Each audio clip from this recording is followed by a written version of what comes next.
Olá, me chamo Viviane Alves, sou mestranda em Psicologia Social e irei apresentar para vocês o painel intitulado Relação entre o grau de empatia e as representações sociais da pessoa que se suicida. Esse estudo faz parte do meu projeto de mestrado, que está sendo orientado pelas professoras Cleonice Camino e Lilian Galvão. Bom, mesmo com todas as campanhas voltadas para a prevenção do suicídio, esse fenômeno e a pessoa que comete tal ato ainda são representados na sociedade de forma estigmatizante. Santos 2017 vai chamar a atenção para a necessidade de que esse tipo de representação seja desconstruída, sendo necessário para isso ações que visem estimular o diálogo e o cuidado com o outro, a fim de que o corpo social possa perceber que a pessoa que se suicida é alguém que precisa de ajuda. Nesse sentido, acredita-se que a empatia poderia ser uma variável importante, tendo em vista que essa habilidade possibilita uma maior capacidade de perceber o sofrimento do outro,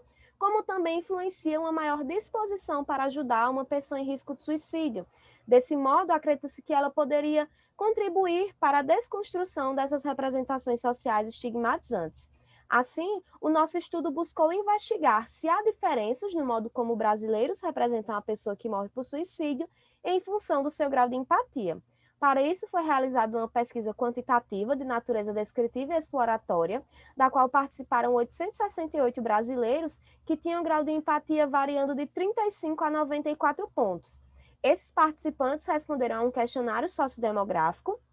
a escala multidimensional de reatividade interpessoal para avaliar o seu nível de empatia e também a técnica de associação livre de palavras, onde deveriam escrever as 5 primeiras palavras ou expressões que lhe vinham à mente ao ouvir o estímulo indutor à pessoa que se suicida é. Os dados foram coletados através de um formulário online que foi divulgado nas redes sociais e ficou aberto para respostas durante um período de 8 dias. Esses dados foram analisados primeiramente no programa SPSS, onde foi possível calcular a média de empatia dos participantes e dividi-los em 2 grupos, alta empatia e baixa empatia, e a análise principal foi realizada no software Iramutec, sendo executada uma análise de similitude, incluindo o nível de empatia como uma variável de ancoragem. A pesquisa ela foi desenvolvida seguindo todas as recomendações do Conselho Nacional de Saúde.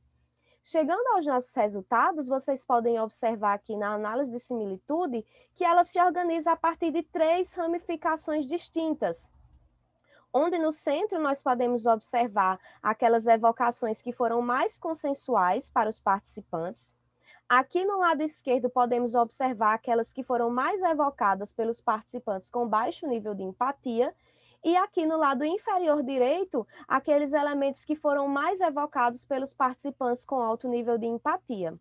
Desse modo, nós observamos que, de forma consensual, a pessoa que se suicida foi representada pelos participantes como alguém triste, estando todos os demais vocábulos evocados associados a esse elemento central. Observamos também associações a respeito desse sujeito como alguém doente, que tem depressão ou outros distúrbios psicológicos. Essa forma de representar a pessoa que se suicida, ela está bem ancorada em dados da realidade, onde a gente vê que a própria Organização Mundial de Saúde indica que as pessoas que mais morrem por suicídio possuem algum tipo de transtorno psicológico. Já no que se refere às formas específicas de representar esse sujeito, observamos que os participantes com baixo nível de empatia destacaram vocábulos como sem Deus, vulnerável, doida, o que indica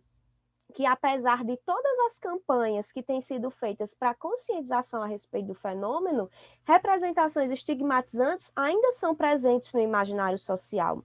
Por sua vez, os participantes com alto nível de empatia, apesar de também terem evocado alguns elementos estigmatizantes, como foi o caso de egoísta e irresponsável, eles enfatizaram elementos como ajuda, cuidado e família, o que demonstra que o alto nível de empatia contribuiu para a construção dessa percepção de que a pessoa que se suicida é alguém que precisa de ajuda. Desse modo, ao constatar que a empatia é um marcador psicossocial e afetivo importante das representações sociais acerca da pessoa que se suicida, discute-se o papel que essa variável poderia ocupar nas ações de prevenção do fenômeno.